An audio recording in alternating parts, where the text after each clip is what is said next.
Hi, welcome, Mark. Thank you so much for joining us, Mark. But for those of you who don't know, Mark is Mark and I run the Paul New Monastics together. Although that's slightly since COVID has been trying to work out kind of where we are and what we are, and I think we're starting to emerge now with a few ideas. But Mark, can you tell us first of all just a bit about yourself, really? Yes. So I'm Mark. I'm based at Parkston United Reformed Church. I'm an elder there, a centre manager. I'm also the chaplain for Bournemouth Christ Church and Paul Council down in Dorset.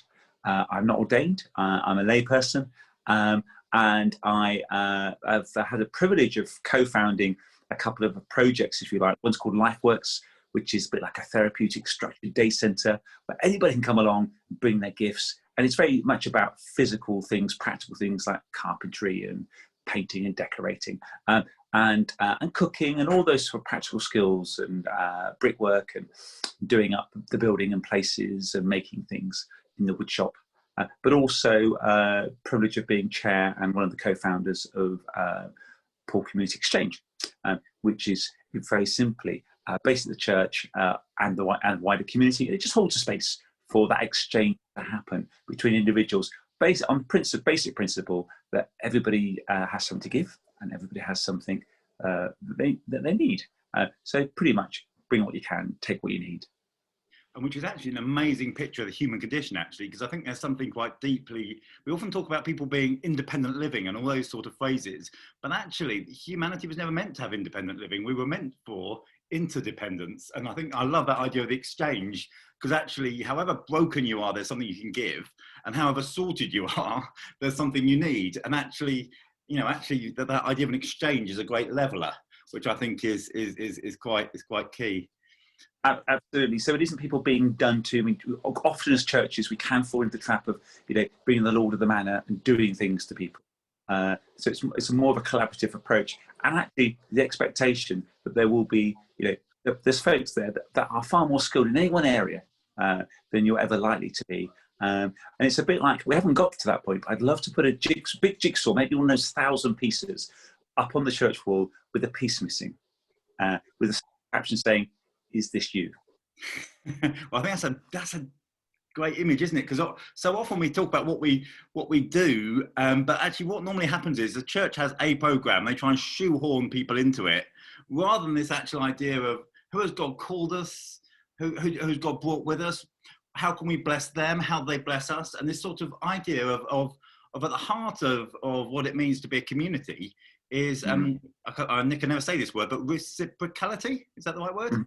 Yeah, that idea that I need and I also bring, and if I bring too much, I can end up having a proud sense of provider, and if I feel too needy, oh, excuse me, I can end up feeling like a client. And actually, I guess also with things like lay and ordained labels and all those type of things, that the provider-client thing is massive in our churches, and it's actually really disempowering and really unhelpful. And actually, it means that people either get burnt out or undervalued, underused, underutilized. It's about holding a space which clearly needs to be safe. There has to be limits to keep people safe. Where people not feel like an intruder, come and bring their gifts, come and be affirmed by sharing those gifts.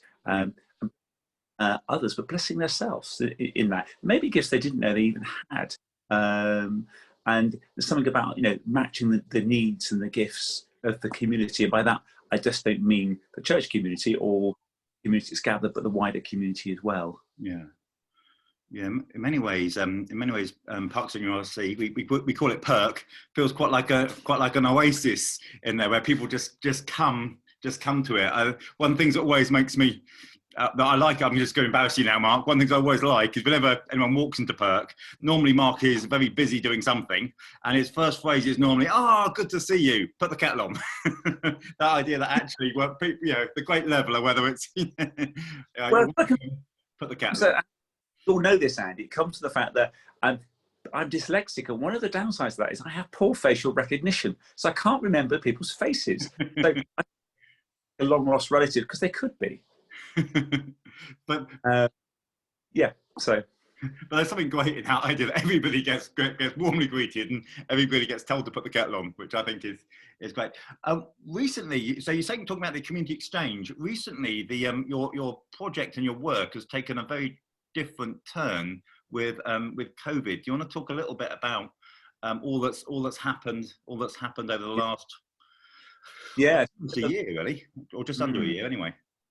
Yeah, so whether that's like everyone, what with furloughing and you imagine a busy church which has a large community centre evaporated overnight, basically, with the first lockdown, and bits have come back and then we're shut down again. So, very, very different role. And, probably, I'm sure, a God moment, and not an accident. We had a call from the food bank who couldn't take chilled food on a Friday afternoon, which we took. And from that spawned a food project, which is now a sort of community food project, which has been running since the end of March. And we've fed somewhere in the region of about 29,000 people with food, which is about 140 tons. And it's morphed into various projects. There's now sort of 5 arms of it. None of it's huge. We were working with about 7 or 8 tons a week. And we're working with 1.5, 2 tons a week now, feeding folks. But trying to be mindful to draw that back in, so it's not all going out, that actually we're connecting people back into everything there is at the centre, or there will be at the centre when things get, and not just the things that other people run. So one of the things we have at least a 50% discount, so no one's being excluded. It increases that inclusion. Of people being able to join in with things. And of course, some of these things are really, really important. Exercise groups and Weight Watchers, that sort of thing. So we've so far got to a point now where we have a pantry where people come to and shop and make a donation, a suggested donation. We have a service where we deliver to about 35 hostels, about 400 people, something. We don't feed them all their food every time, but we take things out into the community. And we're working, and also we access wholesale, so we feed in a couple of other big projects, probably about 1/3 of a ton a week between them. And then we're doing a piece of work at the moment, which won't last too much longer. We're a shielding centre for the local authority, packing up shielding boxes for people who are clinically extremely vulnerable. And we're just about to send, to feed 410 families in our local schools. And we're aiming to do that every holiday until the summer. So it's about 5 tons of food a time. Which is an incredible response. And just so people out there might get a bit of an idea of how incredible it is. How many people are in the church membership as a church? It's only quite a small. This is game, isn't it? So we've got the membership is probably about 15 or 16, and attendance fluctuates. So we had a record-breaking carol service recently, which was 17. Which Andy took, but our services can be low single figures. So there are some real concerns and issues as a worshipping community. So basically, you're doing all of this from a really small worshipping community, but a worshipping community who decided a long time ago that they had a building and they evidently had some vision, or someone had some vision, and from a building and some vision, literally thousands of a tiny church is literally feeding thousands of people. I think that's a great sort of theological truth that we need to grasp, really. I mean, it goes back to the thing, isn't it? God can do incredible things with our fairly meager resources. Maybe you could say his resources in the building, and we are a small motley crew, but all these things we've done, the community's won 5 or 6 awards, some of them nationals, over the last 6 years for its community work. Even though, we could always get the congregation in a phone box on a Sunday. But, it's been through collaboration, it's been through partnerships, it's been through working with people who have passions that aren't part of the church, may not even be Christians. And it's working with other organisations, and yes, we bear the scars. We've done it long enough to bear the scars of that, of trusteeships and partnerships and relationships going wrong, but an awful lot's gone right as well. And that, but often the church forgets that it does have lots of assets. It has. We're Christians. With the power of prayer, power of belief, the presence, the brand, if you like. You know, we've been here since 1810. Lots of churches have been a lot longer. And actually, the building. I mean, the building is worth, you know, a couple of million quid probably. 15 rooms. Now, we don't use anywhere near those for this project, but it's, you know, it's a huge asset. Sometimes we forget what we bring to the party because maybe we're small or a bit elderly or we're, you know, health conditions or whatever. But actually, it's amazing what God can do if people get on firing, and, you know, people will come behind the resources. I mean, we got limited resources, and of course in a COVID world, certainly first lockdown, the resources were everywhere. It feels different this time, but you know, we, I think, raised nearly £60,000, and that's bought food that's been worth a lot more than that, hundreds and hundreds of thousands of pounds. So it's amazing that there's a passion there and some energy, and if it's the right thing you're meant to be doing, how things can fall into place. There's something, isn't there, about that, you know, sort of, I think sometimes we have a sort of poverty spirit sometimes, where we almost have try and find the reasons why we can't do something rather than the reasons why we can, and we have the excuses why we can't do something rather than the reasons why we can. Actually, take that I love that idea of that, you know, we bring before God what we've got, and God does something wonderful with it. I was thinking when you were saying that about the story of the feeding of the 5,000 with this kid with his packed lunch, you know, saying, well, we've got a building, we've got some helpers, we've got some of this, and actually God brings in. And I guess actually when we're talking about thinking about mission and ministry, it's about partnering with God, who we discover is faithful, you know. But I guess also the other thing you're saying is that actually sometimes that collaborating with other people gives great opportunities, but then also sometimes it can be a painful thing because it doesn't always work out as well, because that's not. And that can be very disruptive. And of course, it can destroy communities. We will all probably cast our minds back to similar things. But, you know, one of the inspirations for us was the L'Arche community, and also, you know, monastic models. We're thinking of the Celtic Saint Bridget always set a chair round the table for a stranger, priced in the guise of a stranger. And I think that applies to partnerships as well. I think leaving that empty chair, you know, round the project, if you like, for someone to step in and join an individual. Yes, you've got to be sensible and careful, and yes, there has to be some tie up with values and aims and objectives. You know, things can go wrong, but it's incredible what collectively we can achieve. I mean, at one point, you know, we had 3 minibuses, you know, drivers from probation, you know, fridges and freezers, and pubs and day centres, funding pouring in as well. You know, more or less a free supply of food for a donation. So it's incredible, huge challenges, but huge resources. I think one of the challenges in lockdown is hospitality. We're doing this, but, you know, because of the restrictions, the hospitality feels very thin, very conditional, and goes against all our grain. You know, not to be feeding people, you know, not to be, you know, really offering a cup of tea much, you know, moving people through quickly because of the, you know, the disease risks, and that feels. And I'm hoping, you know, people won't get into that habit, and when we come out of that, you know, we can revert to being you know, having that chair around the table.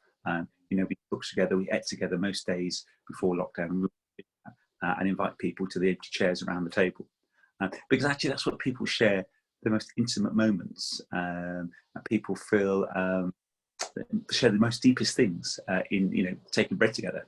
Yeah, I mean, one of the things I love at Parkston URC is that we have most days you have lunch together, don't you? Or at least you used to. And you still sort of do, don't you? There's still some sort. I know you're all scattered around the hall a bit, but you sort of. And at 4 o'clock, was it 4 o'clock? You do tea and toast, which was always good. So yeah, and we also used to start the day with prayer as well. Now I used to like the fact there was eating, praying, working, and also lots of banter. I think, I always thought always felt like a good place to be.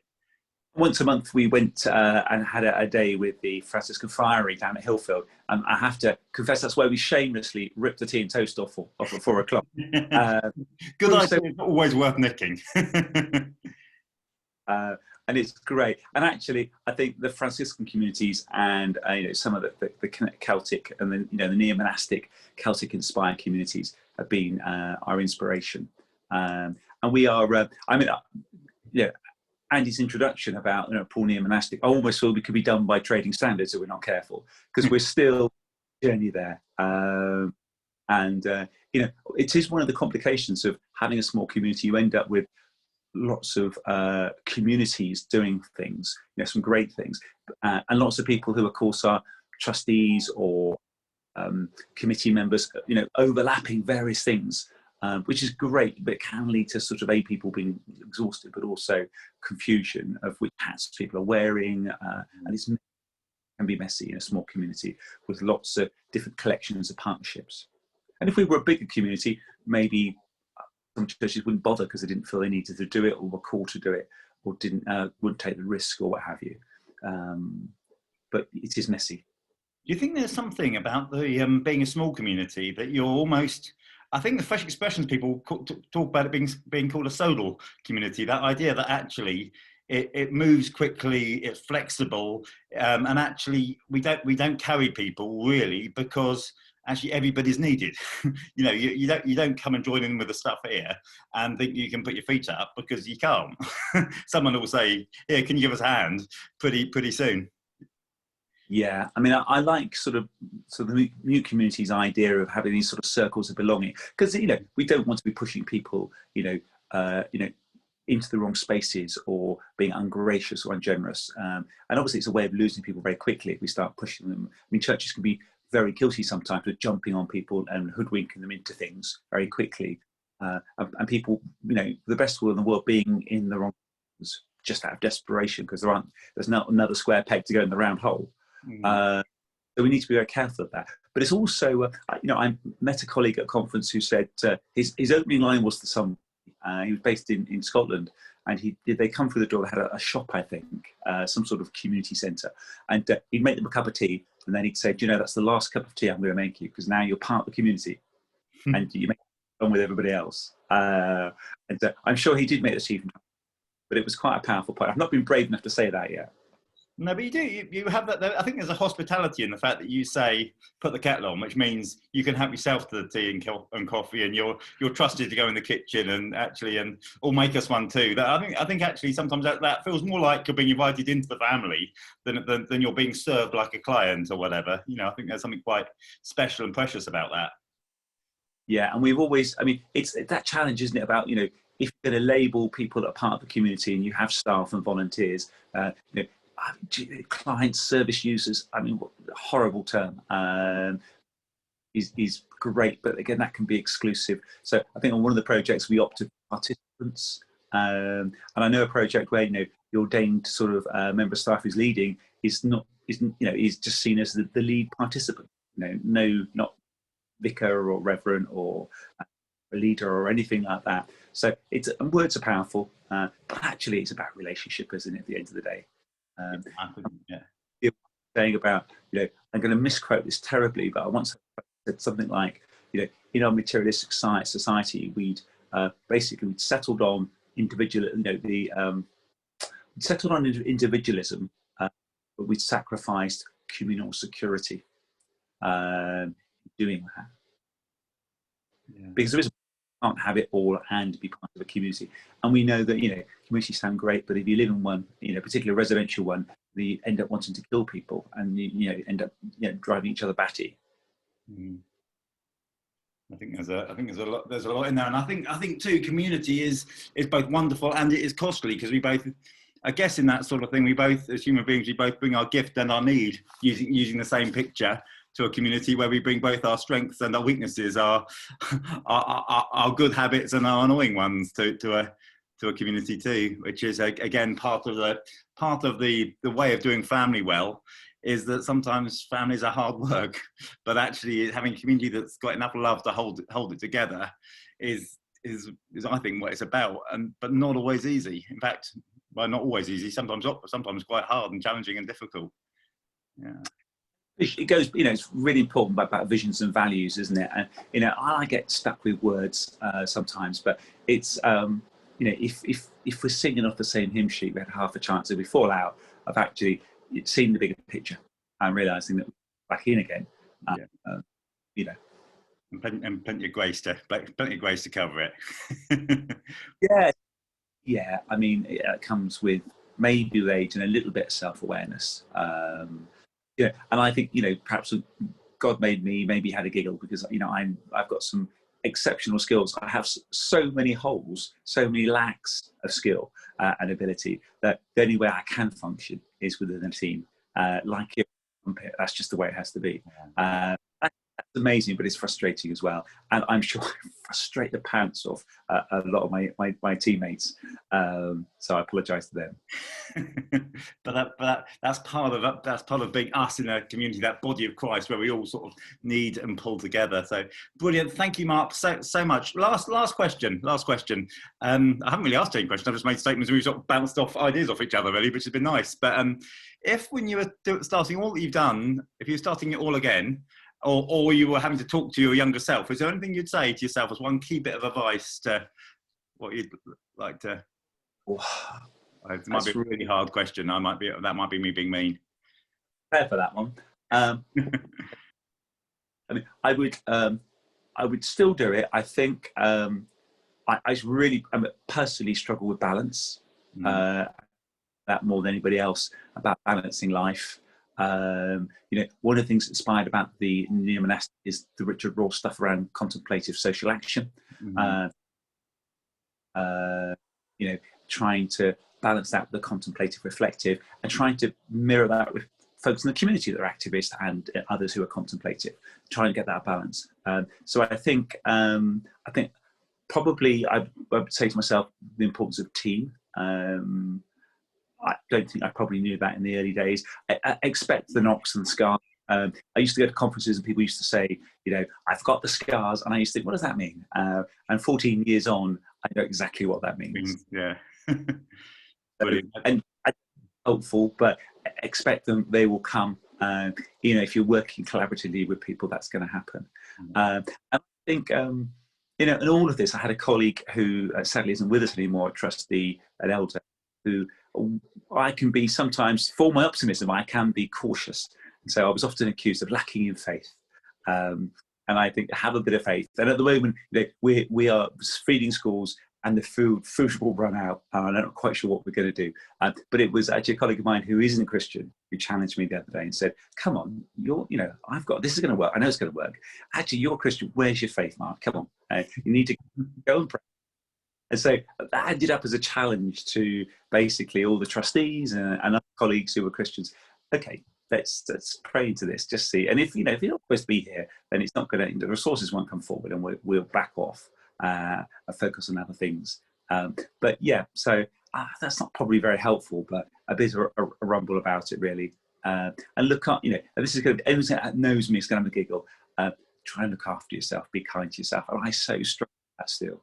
You know, I've struggled with that over the years. Yeah, I just want to add into that little story though that the food did turn up, didn't it? You got enough food.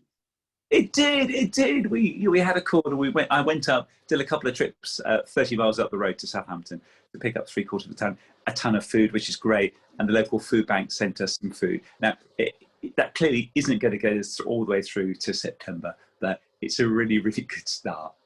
So yes, it did, which is great. And yeah. Brilliant. Thank you so much, Mark. That's been really helpful. Bless you. And I'll just.